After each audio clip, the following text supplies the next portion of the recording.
So I recently spoke to a young leader. He said, look, I love Jesus. I want to live my life full out for him. I want to make my life count for him, but I don't feel called to ministry. And I feel like so many people, when they say, follow hard after Jesus, or they always talk about getting into ministry. I feel called to business. That's my ministry. So how can I honor Jesus in my work? That's a great question, isn't it? How can I honor Jesus in my work? I know most of you who listen to our podcast, you are not involved in full-time ministry. You're involved in business, education, medicine. You own your own company. You oversee a team. So how can you honor God in your work? Well, to help me answer that question, I had a conversation with Michael McCormick. Michael is a pastor in Kentucky and leads a group called Three Rivers Partners that helps leaders lead with strength. So here's my conversation with Michael McCormick. So I was talking to a young business leader, and he's a general manager of a plant and loves Jesus. And his question was, give me some help. This was more a statement than a question. Give me some help to be a strong Christian leader in the business world. Mm-hmm. And so I couldn't think of a better person to come and talk about that than Michael McCormick.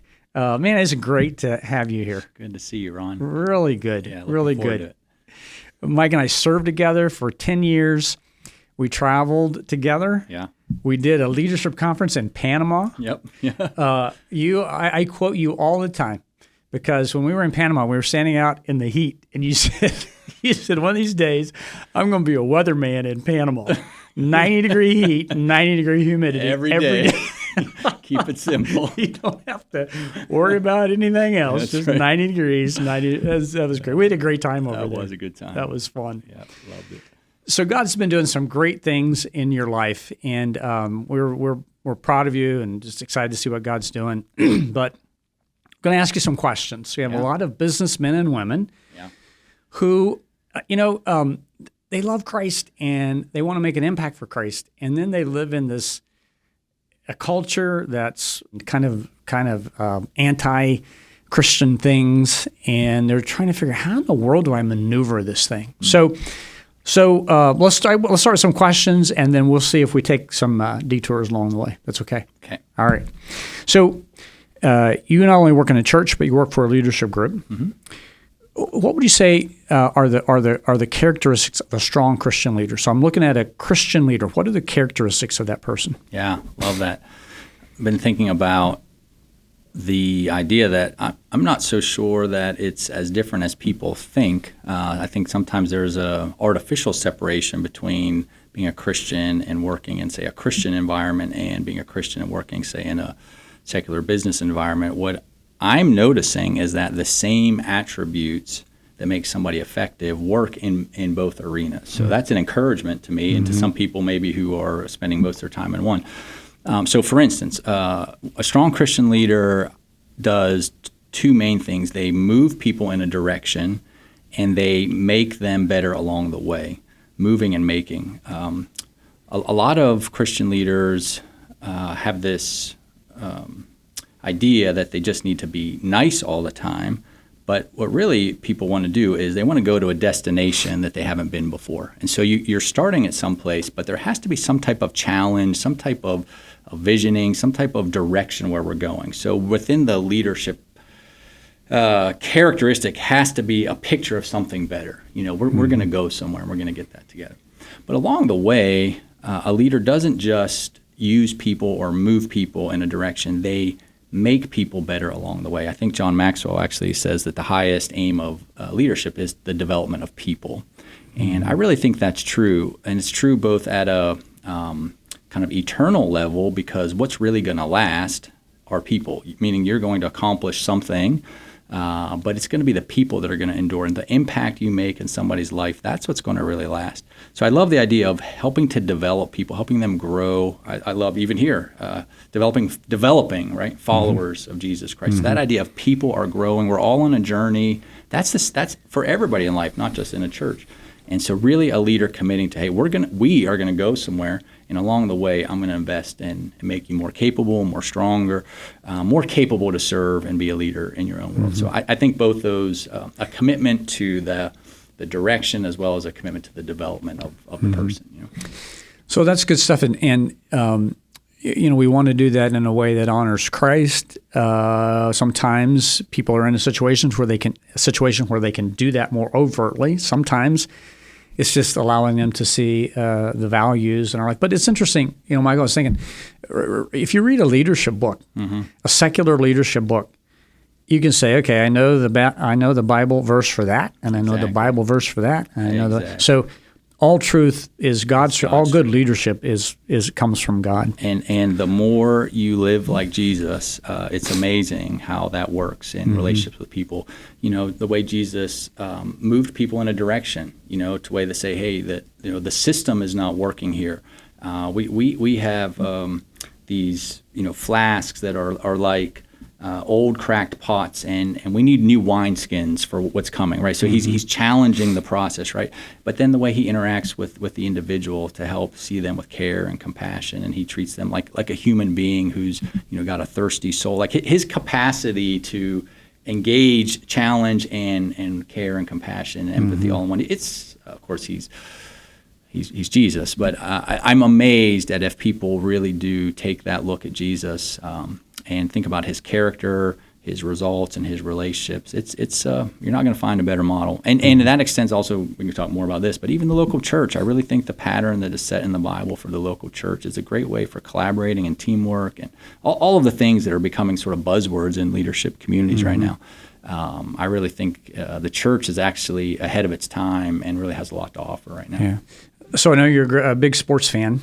Yeah, and I was looking at the news feed the other day, and the coach for Virginia, I think Tony Bennett is his name, retired. I know, like just before the season. I saw that.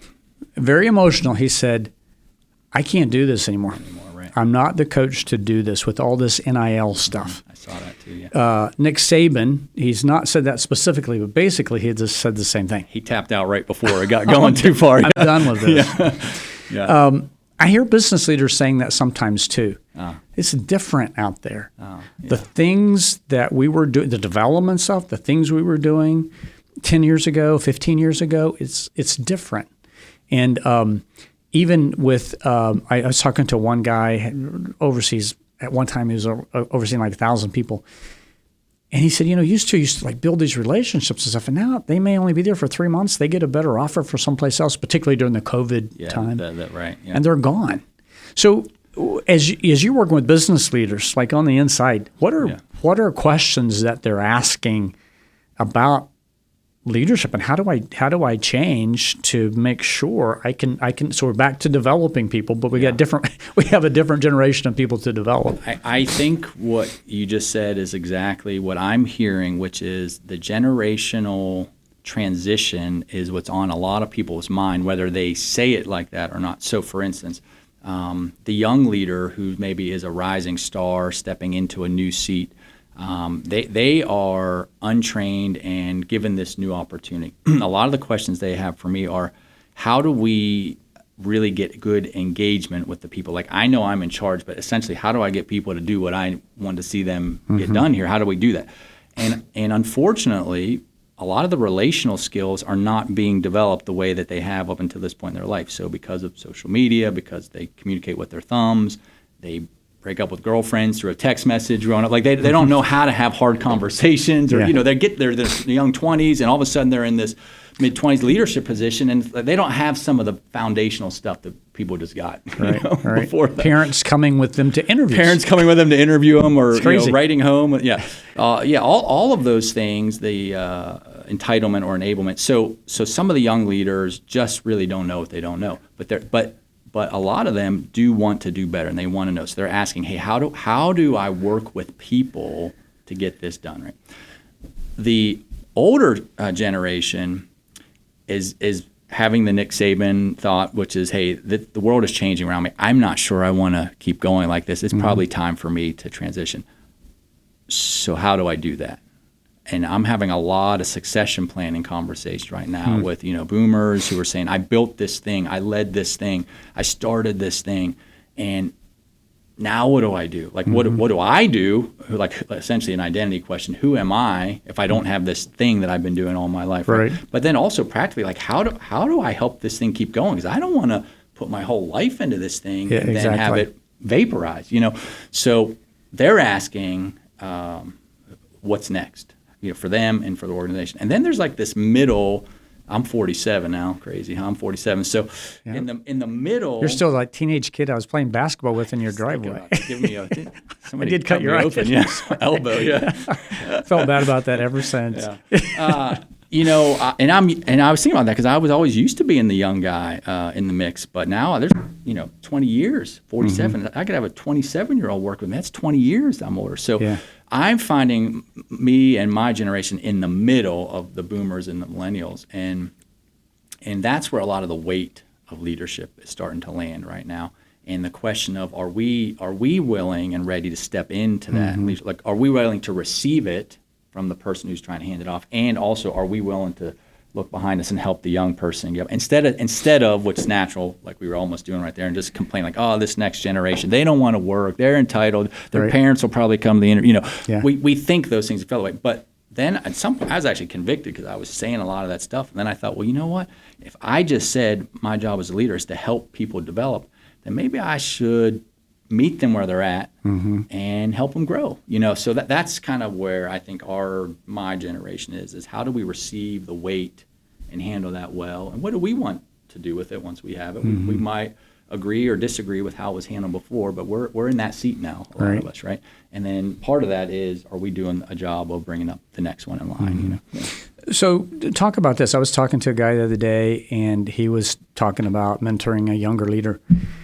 And the first thing I said, which I believe, is, well, first of all, the younger leader needs to want to be mentored, right? That's right. Yeah.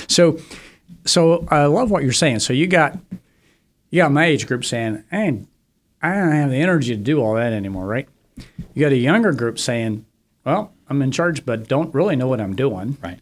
And so the weight is kind of in your age group. That's right. Saying, we're not ready to move on. But we got the heavy lifting is getting the next generation ready. That's right. Yeah. So if you said, okay, the knowing what you know, here are the 3 things that are priority we have to do because we're going to age out and a new generation is going to. 3 things we have to do to get them ready. Yeah.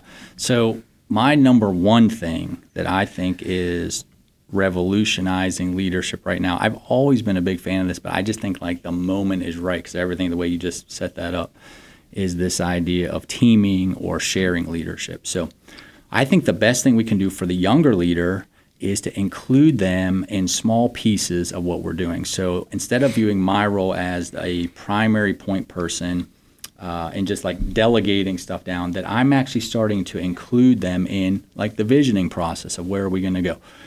Like what are the key priorities for church? What is the kind of culture that we want to have around here? Like instead of me going into my office and saying, oh, I've got 25 years of leadership experience, so I'm just going to chart this out and then get buy-in from all of them. To actually include them in small ways, not in all ways. You don't hand over the whole thing to them, but you just let them at the table more. You include them in those conversations. You don't do everything they say because it's not all going to be what's best, But you, if not, you tell them why. Hey, this is why I chose to do something different, But I think including them in the process. Same way with the person who's on the outside or starting to look forward. I say, you got a big ship that you've been running.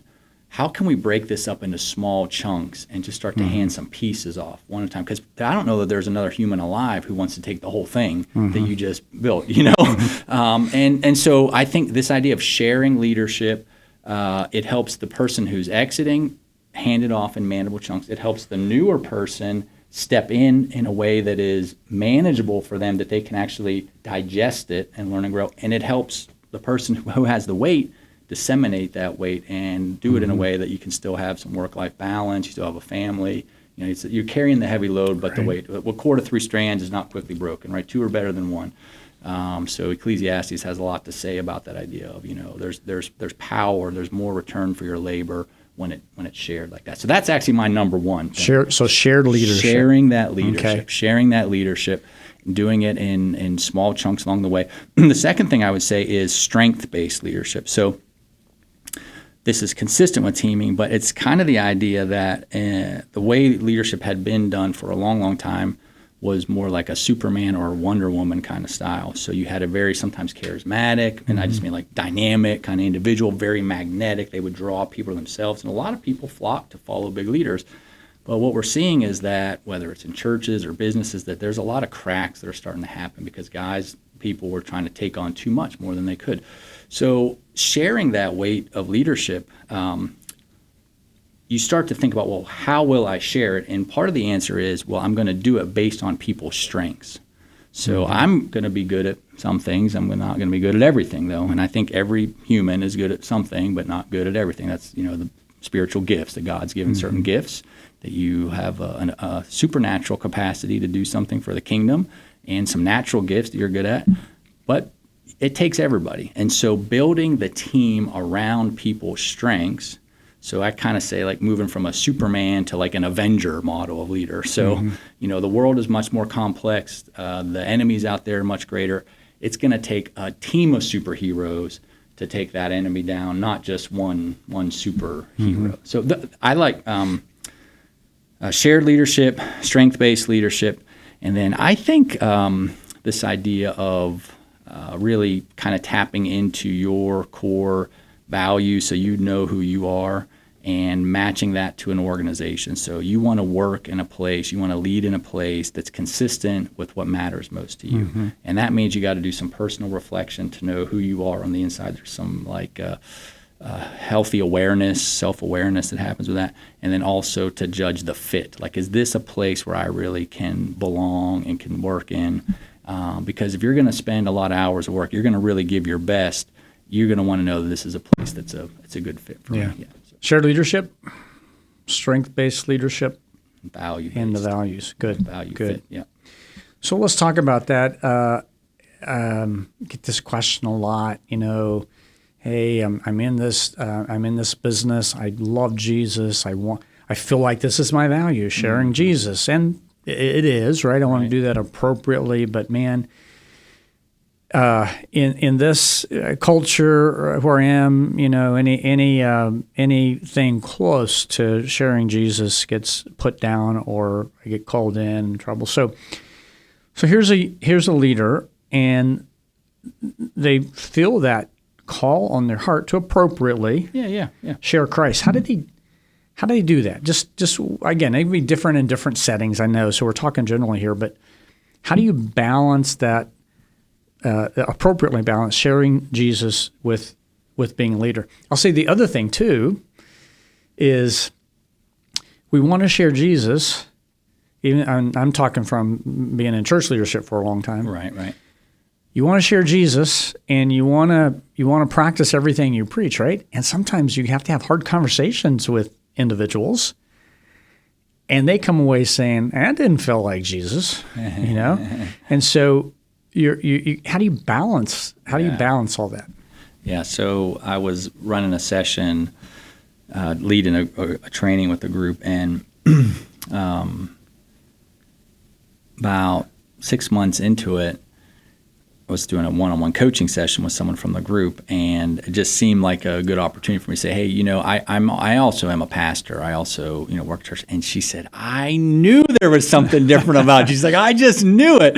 And she's like, "You just have this like presence about you that there's something different, And that opened up then a conversation for me to take that further in an appropriate way, because she was open to it, and we had struck up that conversation. But it was 6 months of me just showing up and talking about leadership and the way we treat people, and compassion and respect, and having a great purpose that you're running your life after, those kind of things.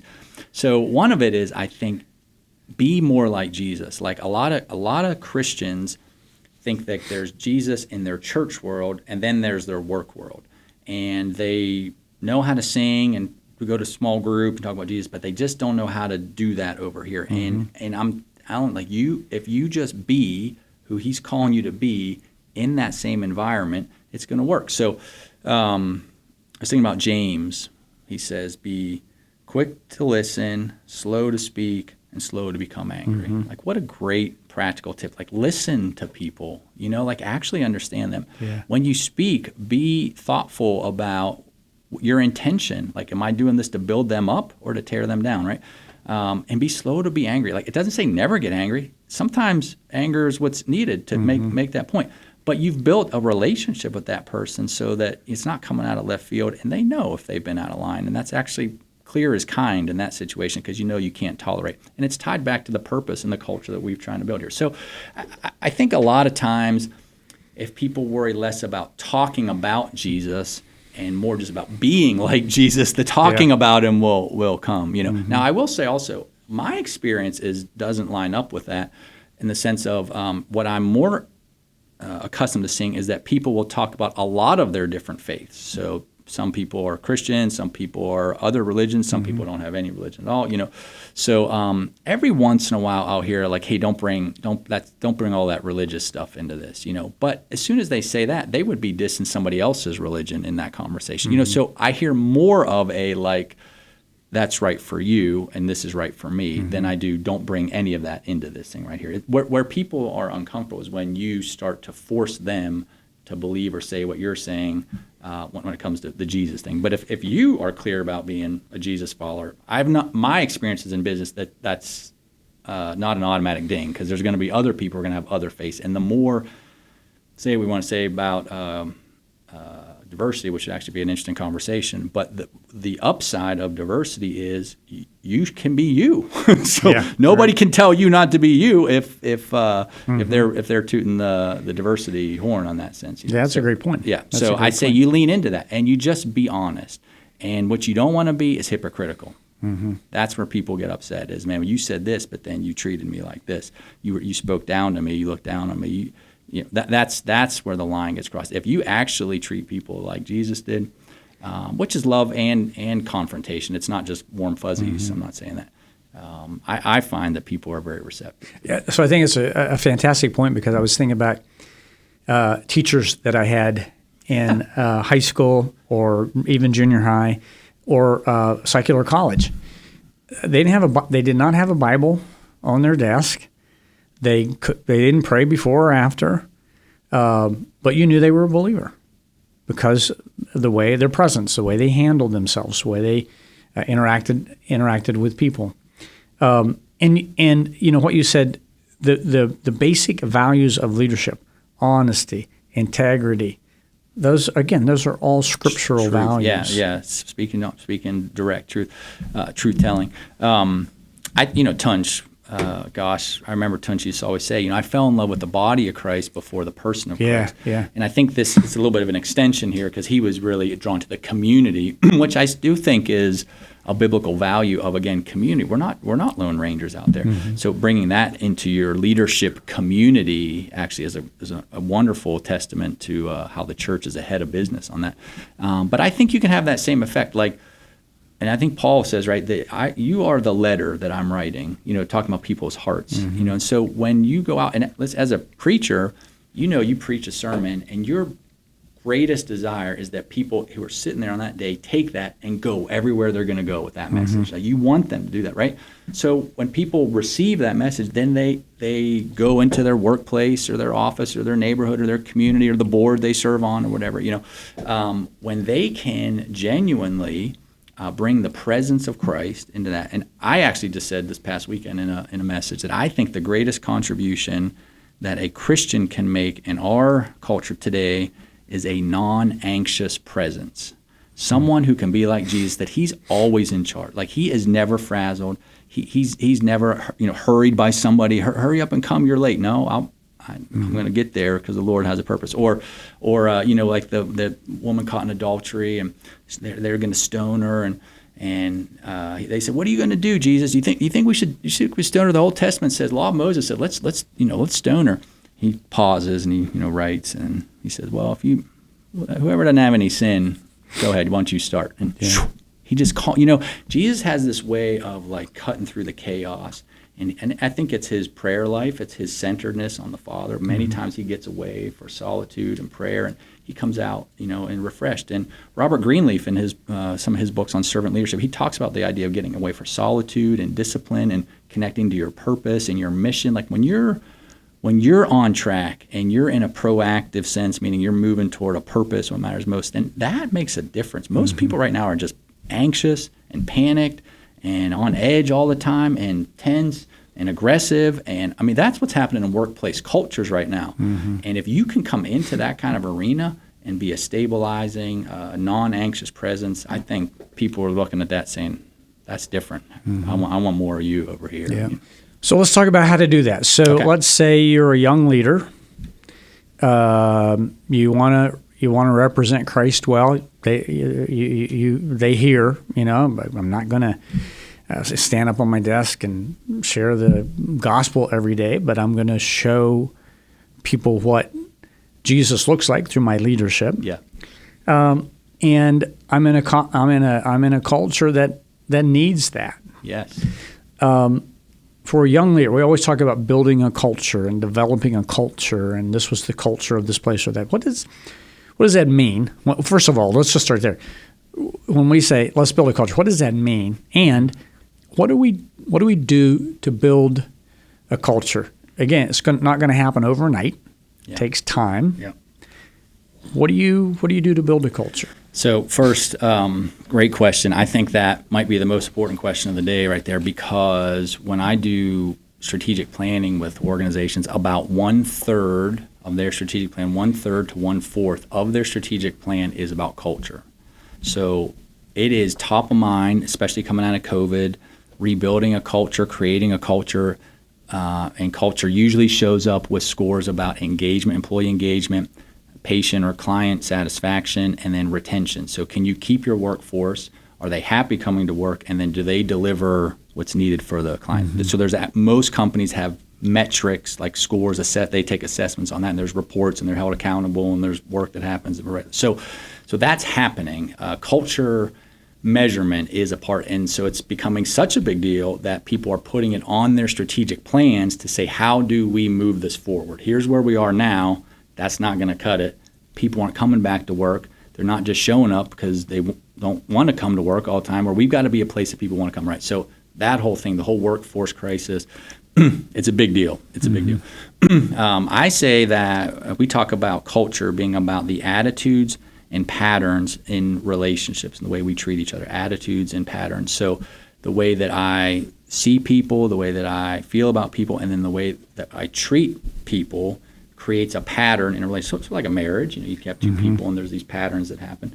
And so culture becomes the things we value and the way that we treat each other along the way, wherever it is that we're going.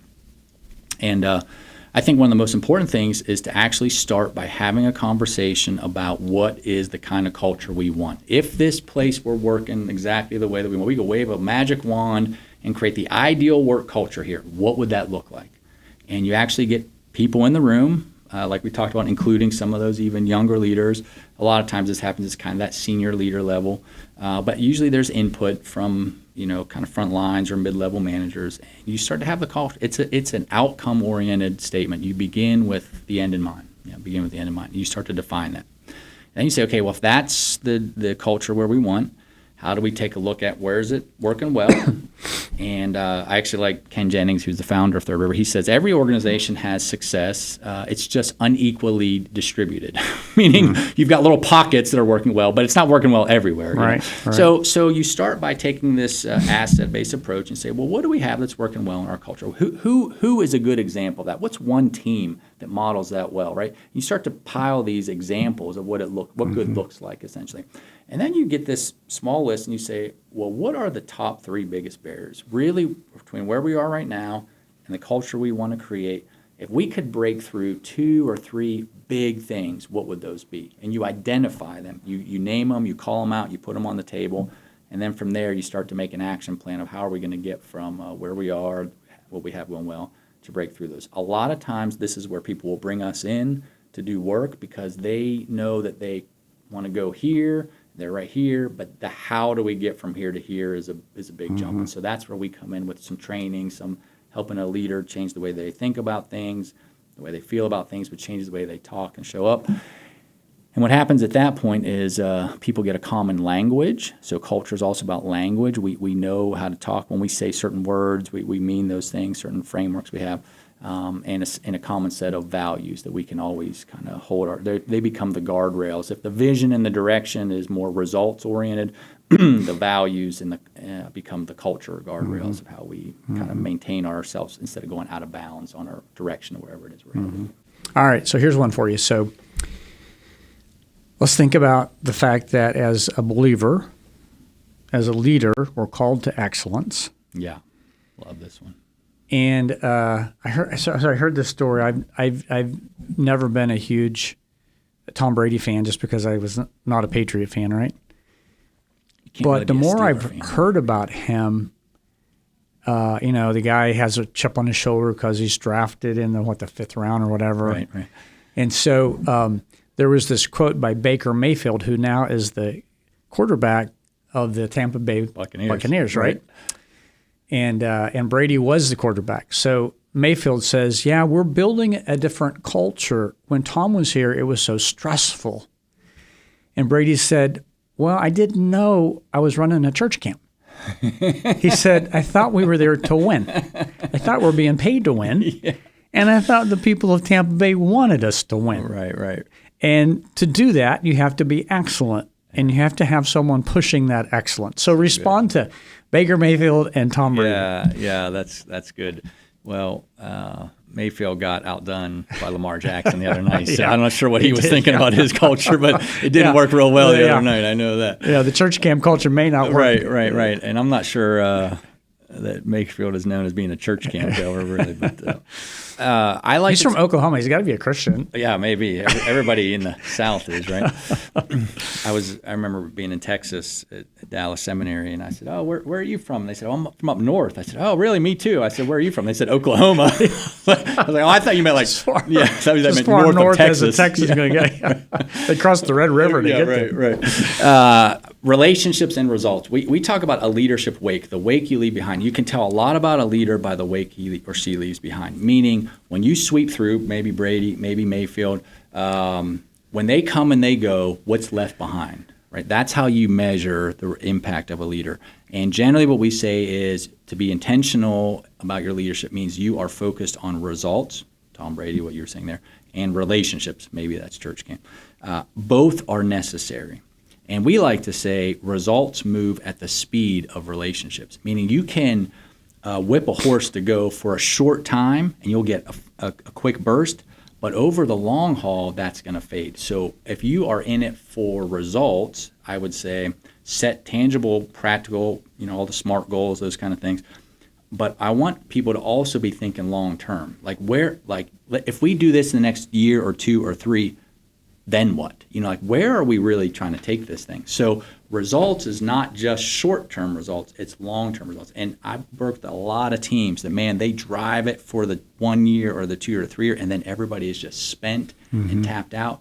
And then they come back to, because they got to go the next 3 years, right? Now that you got to this, and actually it's just amped up higher and ready to go, and their people are just not ready to do it. Why? Because they lean too much into results, not enough into relationships. But let's say you go the other way. Let's just say, hey, this is church camp. We ought to just be, enjoy our time at work. Kumbaya. We're gonna, care for each other's families, and we are a family. And but you don't ever get anything done. You don't go anywhere. Well, that's going to be a pretty short run too, because all of a sudden your family's going to want food on the table, and there's going to be accountability for that. Life has a way of bringing results to the forefront as well if you don't take care of it. So we like to say both and. It's not an either or. Life is not a straight shot from one to the other. You have to tick kind of and tack back and forth. And as a leader, you have to be observing. And I love this. I had a guy who was telling me he was a professional water skier. Water skier. Yeah, I didn't know that you could be that. Professional water skier. So I'm talking about the leadership wake and the boat and what you leave behind and these two wakes of results and relationships. And he said, you know what a professional water skier has? Whoever's driving the boat has somebody who sits in the passenger seat and looks back at the skier, and that person's job is to say, hey, you're going too slow, or hey, you're going too fast. You're losing him on the side, because the driver, his job is to keep the skier up for as long as he can, right? And I like that as a leader, if you're prone to drive forward, have somebody on your team who's also going to check on the people. Like, hey, man, maybe you're going too fast, or he looks like he's getting tired back there. Or if you're more of a relational guy, then have somebody who's in the driver's seat saying, hey, let's go. We're not just focused back here. We're going to that end of the river, end of the lake over there. You know what I'm saying? So know your own tendency and dial it for sure, but also bring somebody on your team who's a good complement to you, because probably you're not equally distributed yourself personally in both those areas. Now we're back to shared leadership, right? Now we're back to shared leadership. That's why I love those teams. Using our strengths. Using your strengths. And then what's great about that, you just be you. You don't have to try to be somebody you're not. But somebody else is going to be them. And the rub is, can the two of you work together? Right. And that's where syncing up, that's where all the biblical principles about co-workers and synergy, all of those are very biblical terms, but that's, I think, where you kind of put your money where your mouth is as a leader. Yeah. I was thinking, and again, I think you learn so much in sports about leadership. I know that a sports team is not like a one-to-one comparison to business. I get that. But I was thinking of the Michael Jordan.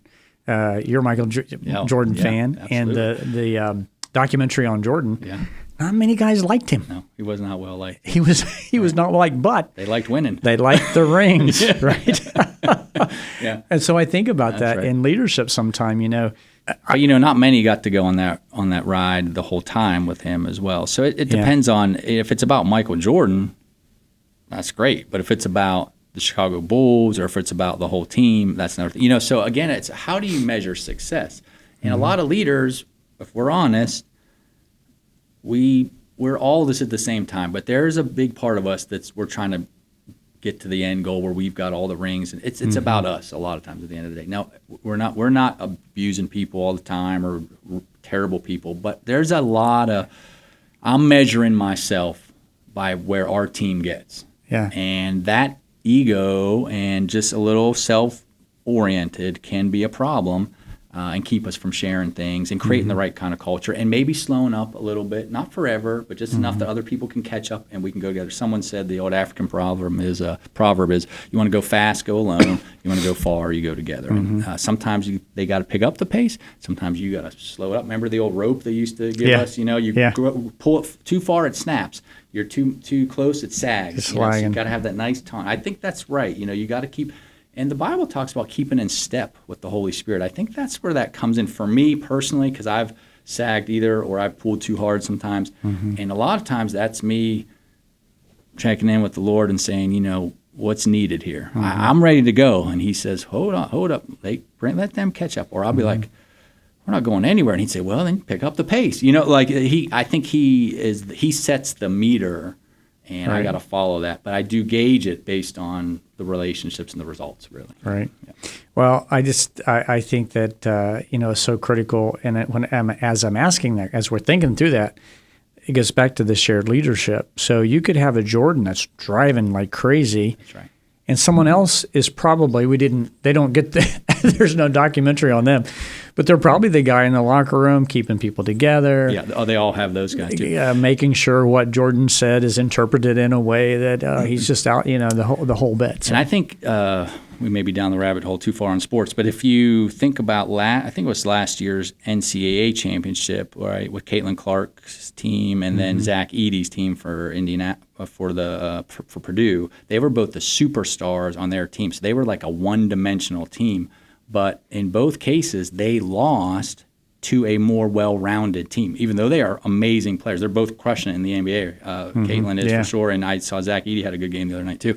But when it came to winning championships, South Carolina won, and then I forget actually who beat. I can't Purdue. think. Yeah, that's. But it was a powerhouse. Yeah, but it was a more well-rounded. Oh, it was Connecticut, UConn. Yeah. And that guy, that coach Hurley, right? He's a master at the system, every team, and you could put a different player in, and that team works. But so at the end of the day, the well-rounded team over the long haul beats the superstar on the individual level.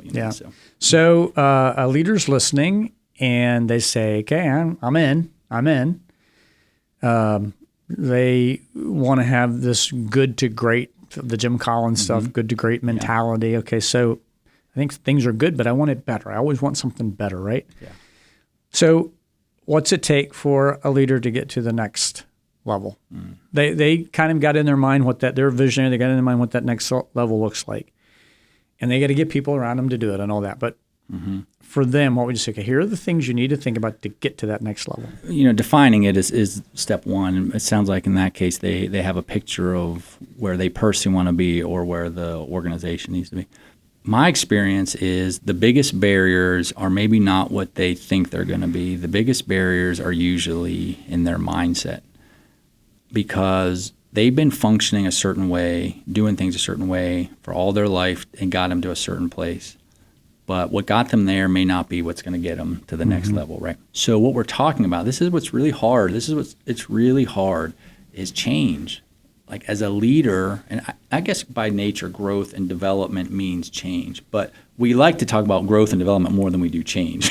Or we might like to bring change to somebody else, but nobody wants to be changed, Right. So I really think, looking at leaders for 25 years, trying to practice this myself, the biggest barrier to getting from here to there is, right here to right here. Like I got to be willing to see the world different than I did before.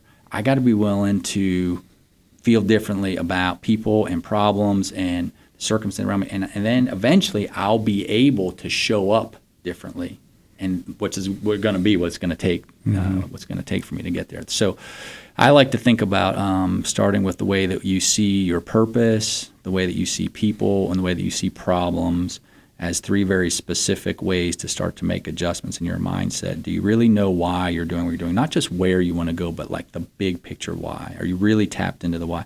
Seeing people differently. Are they just pawns for you to get from here to there, or do you really care about them as much as you do about getting there?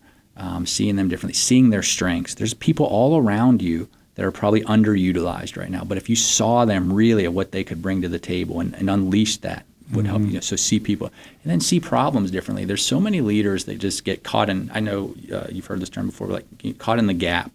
Here's where I am, here's where I want to be. And all the stuff that's between here and there is just so overwhelming. It just like paralyzes me, right? Paralyzes me. And that's a mindset shift that is focused on all the problems instead of really focusing on possibilities and who do I know that's already been there, maybe making a connection with someone. Like there's a lot of ways, like I said earlier, success is there. It's just unequally distributed. So how do you pull in all that, just say God has given you or at your disposal to be able to get there? Because if that's the direction he wants you to go, he's going to provide for that. So there's a confidence that comes from seeing the circumstances different and not being sucked into the deficits of all the gap, but really seeing the potential that's around me and be able to use that. So I think that's what it takes. It takes a mindset shift. When you change your mindset, then you feel differently about your situation, about people, about your motivation to work, and you end up talking differently and showing up differently, and that's how change happens. Yeah. I know you have heard about the Peter Principle. Yeah. Lawrence Peter wrote the book, The Peter Principle, and basically you continue to promote a person until they reach a level of incompetence. So you have a guy who's skilled at something, and he's so good at it, you make him a manager, and then you realize his skills to do that one thing doesn't transfer into leadership. Yeah. So you promoted a guy based on his tech skills, but not his leadership skills. Yeah, that's right. But we do that. We do that all the time. We do it in church, for sure. Yeah. I think it's done in business a lot. Oh, yeah. How do you guard against that? Because that skilled person that's what God has made them, wired them to do, and they love doing it, and they're happy doing it. Yep. And then we take that person out of that and put them into another spot. Yeah. They're not enjoying and not good at. And, we've created a whole department or a whole ministry in doing that. So talk a little bit about how do we guard against the Peter Principle? Yeah, two things, strengths and development. So strengths we'll just for now say it's either that natural or supernatural gifting that you have, right? And so I think a lot of times what happens is people are getting promoted because the supervisor wants something and they want to get somewhere, and that person is there, so they just move them forward. They've been around a long time, or they get along with them, or whatever it is, but they essentially promote them past their skill level, past their giftedness, their capability. So being as a leader, really seeing what somebody is actually good at and saying, will that transfer? Like, do I see, if it's a seed and it just needs to grow, that's one thing. But if they don't have it, so like my son's studying engineering right now. I work a lot with doctors. We went to seminary, learned a lot about the Bible. Just because you know a lot about the Bible, just because you are a great doctor, and just because you are a great engineer, doesn't mean you're a great people leader. So you might have a great skill set that is not about people. And if you're not a people person, then you could be a teacher, an engineer, or a doctor. It doesn't mean you should be leading the department, though. So expertise is not the same thing as leadership capability, right? Subject matter expertise is not the same thing as leading people. That's one thing. But the other thing is, in all those cases, the engineer, the doctor, and the preacher, pastor, they put a lot of time into developing those skills. I mean, think about the hours of study and at school that you put into that, to studying God's Word. The stuff my son's studying in engineering, I don't even understand it. Yeah. It's amazing. But I mean, the amount of time he puts studying in the books, and a doctor to go all those years of school and resident. I mean, they have put a lifetime to investing in their natural ability to make it really an expert strength, right? If you're going to promote people, you got to have the preparation, the development. Why do you just expect that they're going to naturally be good at that when nobody's trained them? I mean, I'm working with a group right now. The whole leadership team has never had a single leadership development course, and it's a big institution. It's not like some little podunk place, And I'm thinking, how did they all get to this place? And nobody took the time to invest. But I think a lot of it comes down to investment. People want to invest in the results, the short term. We got to get from here to here in 2 to 3 years. But they don't take the time to build the people. They want to move, but they don't want to make. And you got to take that time to make people and develop them. In that process, maybe some of them could be people leaders, but they just never had the training. They never had the time to grow and develop. So invest in that.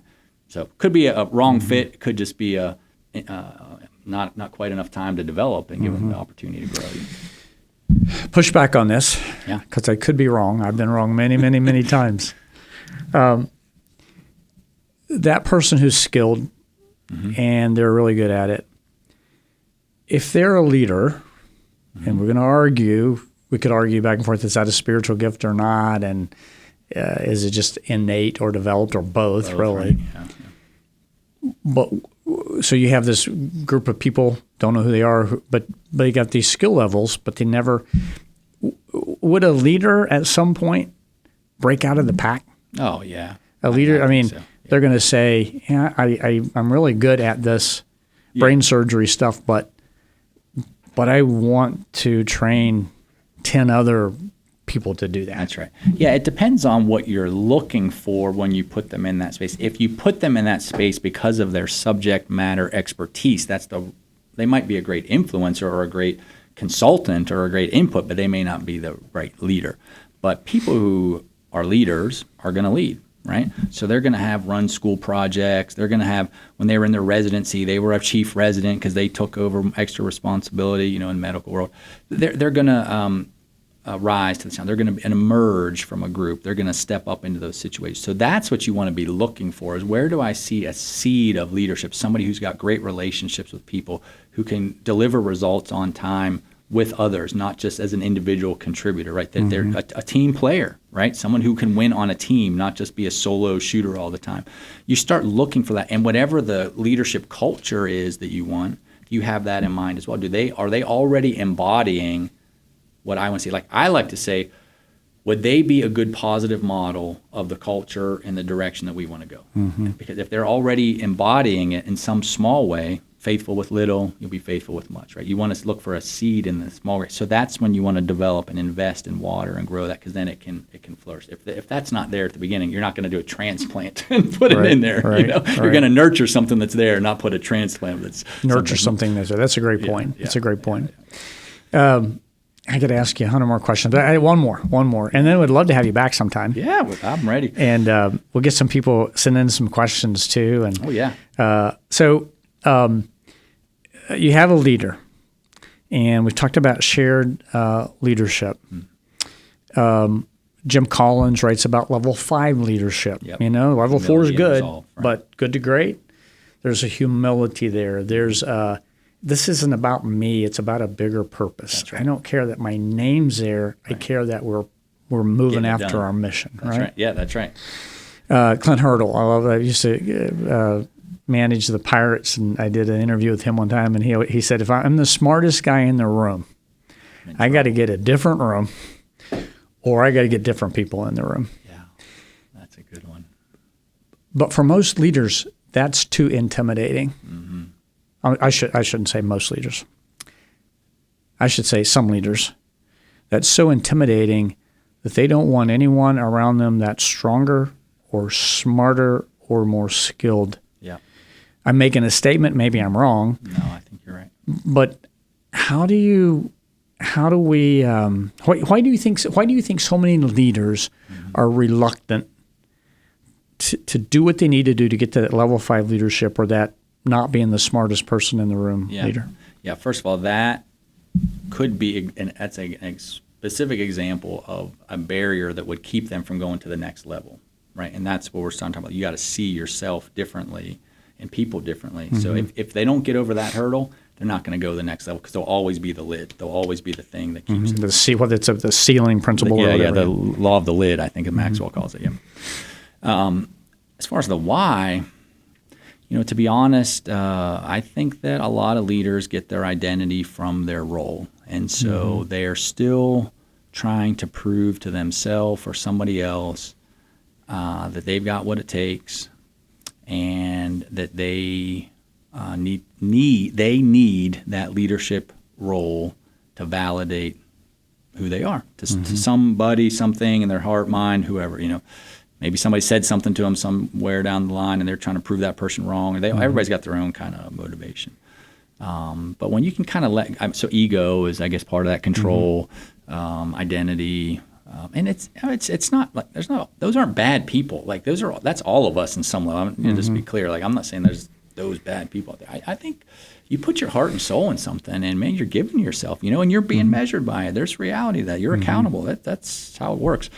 But to get past that and say, you know what, like I want this for more than just me. Like, yeah, it matters to me for the things I got. But one is if it fails, that does not mean that I am a failure. Most leaders aren't going to be able to say that.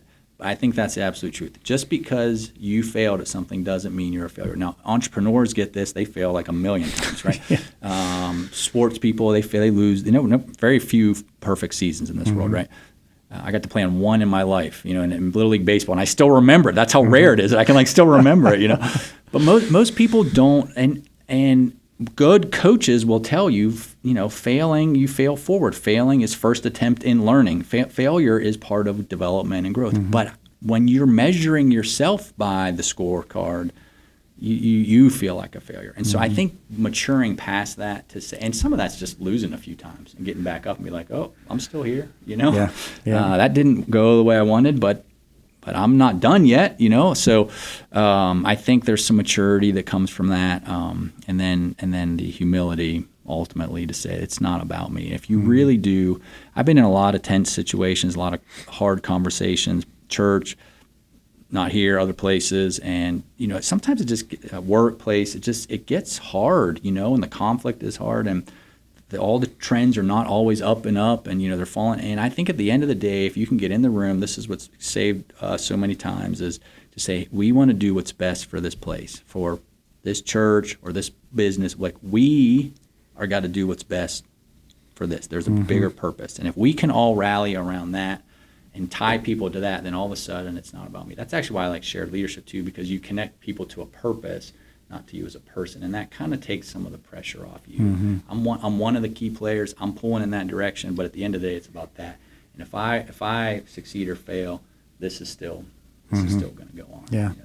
I'm going to have you pray for us before we go, and I want you to think about this guy out there. I was meeting with a leader the other day, and he was talking about. He said, with what I'm doing, the busyness of it, the weight of it, the responsibility of it, he said my stress level is here all the time. And then he shared an example of something just small happened, and he just went off, and he thought, why did I do that? Because my stress level's right here. And I would say, if you talk to most leaders, there's this level of stress. Sometimes they play off of that, right? Yeah, it energizes them. It energizes them. And you can do that for a while, but catches up with you. It might catch up not with you. It might make you a successful businessman, but crater your marriage, right? Or relationships. So pray for that person out there who just says, yeah, my stress level's up here. I hear all this stuff. It's all good stuff. And quite honestly, I got to allow their believer, the Holy Spirit, I got to have that peace that passes understanding. I need that so that I can really start thinking through the person that I believe God wants me to be. We pray for that person. Yeah. Well, Lord, we thank you for this time. Thank you for a platform to talk about you and for us to hear more about how we can experience you more fully. We're so thankful that you're not just limited to the walls of a church building or to a Christian small group, but that you are everywhere and at work all the time, and that you ask us to be part of that. And part of that is in our workplaces, in our communities, and other places we volunteer and lead. And that, Lord, there are people today listening who have said yes to those opportunities and responsibilities. And Lord, many times that weight gets heavy.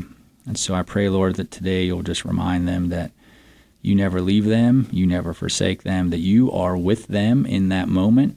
If you have called them to that place, you will also provide exactly what they need. And I pray that they'll just be able to pause and invite you into that space. I also pray, Lord, that you'll give them the humility to bring others around them, to allow people to lead together with them, to share that load, to find people who you've also gifted and called, and to build that team and to help to share that weight.